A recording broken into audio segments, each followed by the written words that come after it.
अस्सलाम वालेकुम दोस्तों, आज की इस वीडियो में हम बायोलॉजी से रिलेटेड कुछ इम्पॉर्टेंट डेफिनेशंस को यहाँ समझने जाएंगे, जिसमें diffusion, osmosis, active transport, endocytosis, exocytosis, इन छोटी छोटी डेफिनेशंस को हम यहाँ डिटेल में समझने जा रहे हैं। लेकिन इस लेक्चर को शुरू करने से पहले एज यूजुअल आपको बताते चले कि ये लेक्चर डॉक्टर इलियासगढ़ की तरफ से डिलीवर किया जा रहा है और ये हमारे YouTube channel Sindh board teaching पर अपलोड किया गया है।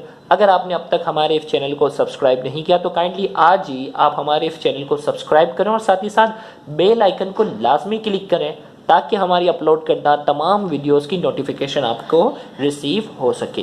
तो आइए सबसे पहले हम स्टार्ट करते हैं डिफ्यूजन की डेफिनेशन से।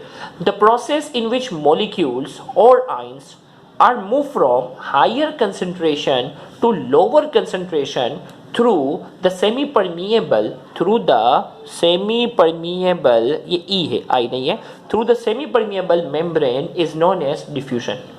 वो प्रोसेस जिसमें मॉलिक्यूल्स या आयंस हायर कंसंट्रेशन से लोअर कंसंट्रेशन की तरफ चले जाते हैं सेमी परमिएबल मेम्ब्रेन के जरिए। सेमी परमिएबल मेम्ब्रेन मतलब सेल मेम्ब्रेन आप इसमें कह सकते हो।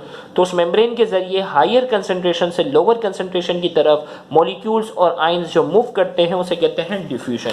जैसा कि मैं डायग्राम की अगर बात करूं, फॉर एग्जांपल ये जो लाइन नजर आ रही है ये सेल मेम्ब्रेन को शो कर रही है और यहाँ जो हमारे पास ये जो राउंड नजर आ रहे हैं ये मॉलिक्यूल्स को शो कर रहे हैं।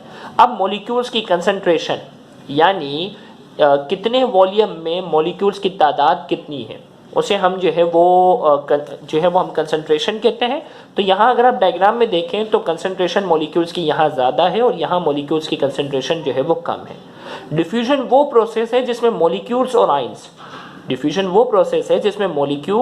और आयंस जो होते हैं वो हायर कंसंट्रेशन से लोअर कंसंट्रेशन की तरफ मूव करते हैं through a semi permeable membrane. इसमें कोई भी दरमियान में मेम्ब्रेन होती है उसे हम कहते हैं डिफ्यूजन। तो अब देखें डिफ्यूजन की definition. The process in which molecules और ions are move from higher concentration to lower concentration through the semi permeable membrane is known as diffusion. तो वो प्रोसेस जिसमें मॉलिक्यूल्स और आयंस जो होंगे वो हायर कंसंट्रेशन से लोअर कंसंट्रेशन की तरफ मूव करेंगे सेमी परमिएबल मेम्ब्रेन के थ्रू, उसे कहते हैं डिफ्यूजन। याद रखिएगा केमिस्ट्री में आप डिफ्यूजन की डेफिनेशन पढ़ते हो लेकिन वहां मेम्ब्रेन वगैरह का जिक्र नहीं होता। वहां डेफिनेशन होती है कि किसी भी मॉलिक्यूल्स का फैल जाना हायर कंसंट्रेशन से लोअर कंसंट्रेशन, उसे भी डिफ्यूजन कहते हैं। लेकिन बायोलॉजी में अक्सर हम सेल के अराउंड की बात कर रहे होते हैं ना, कि सेल की एक जगह से दूसरी जगह जाना, तो वहां मेम्ब्रेन का जिक्र आता है। तो बायोलॉजी और केमिस्ट्री वाली डिफ्यूजन वाली डेफिनेशन को मिक्सअप मत कीजिएगा। अब जो है वो ऑस्मोसिस की बात करते हैं। ऑस्मोसिस भी क्या है? It is the special type of diffusion. Osmosis क्या है? डिफ्यूजन की ही एक टाइप है, इसे स्पेशल टाइप ऑफ डिफ्यूजन कहते हैं। The process in which water molecules move from higher concentration to lower concentration through semi-permeable membrane is known as osmosis। osmosis जो है वो डिफ्यूजन की एक स्पेशल किस्म है जिसमें पानी के जो मॉलिक्यूल्स होते हैं वो हायर कंसंट्रेशन से लोअर कंसंट्रेशन की तरफ मूव करते हैं सेमी परमिएबल मेम्ब्रेन के जरिए, उसे हम नाम देते हैं ऑस्मोसिस। मतलब यही जो डिफ्यूजन था ना, इसमें डिफ्यूजन में हमने कहा कोई भी मॉलिक्यूल्स या कोई भी आयंस हो, लेकिन अगर ये मॉलिक्यूल पानी के मॉलिक्यूल हैं जो हायर कंसंट्रेशन से लोअर कंसंट्रेशन की तरफ जा रहे हैं तो वो कहलाएगा ऑस्मोसिस। तो बेसिक डिफरेंस ऑस्मोसिस और डिफ्यूजन में ये है, डिफ्यूजन में कोई भी मॉलिक्यूल कोई भी आयंस हो सकता है जो हायर कंसंट्रेशन से लोअर कंसंट्रेशन की तरफ जाता है, जबकि ऑस्मोसिस में पानी के मॉलिक्यूल्स हैं जो हायर कंसंट्रेशन से लोअर कंसंट्रेशन की तरफ मूव करेंगे। फिर आ जाता है active transport. Active transport diffusion का अपोजिट है। याद रखिएगा डिफ्यूजन जो है ना पैसिव ट्रांसपोर्ट भी कहलाता है। पैसिव ट्रांसपोर्ट वो होता है जिसके लिए एनर्जी की जरूरत ना पेश है, एनर्जी की जरूरत ना हो। तो डिफ्यूजन जो है वो पैसिव ट्रांसपोर्ट है, इसके लिए एनर्जी की जरूरत नहीं होती। मॉलिक्यूल्स हायर कंसंट्रेशन से लोअर कंसंट्रेशन की तरफ खुद ही जाते हैं।